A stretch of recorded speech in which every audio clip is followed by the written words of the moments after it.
And so pantheism is kind of a gateway, or as you're alluding to, kind of an introduction into spirituality without necessarily tying on to a dogmatic belief system of a religion. And so it kind of leaves some room open for individual interpretation rather than saying, okay, there's not only is there divine order, which I guess can be seen on both ends of pantheism as well as religion, but religion is more of a intimate connection, and it seems that pantheism is more kind of I guess, and I think that you speak about this in the chapter. It's more of speaking about God as the universe rather than having that intimate relation with God the Father.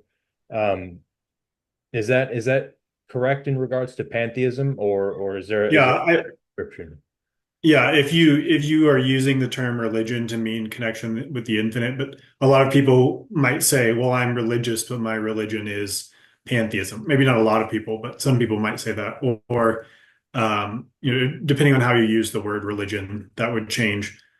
And then pantheism can be sort of like that first step into spirituality, and that can seem like the most natural thing. But I think Aslan himself talked about, it's been a while since I've read his book, but I think he talked about growing up religious and being religious and then being led to pantheism through intellectual pursuits.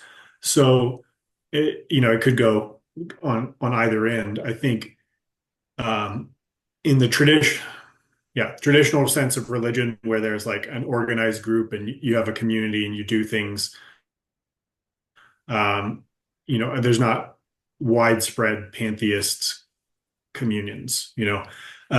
So it's more of that level of spirituality and philosophy.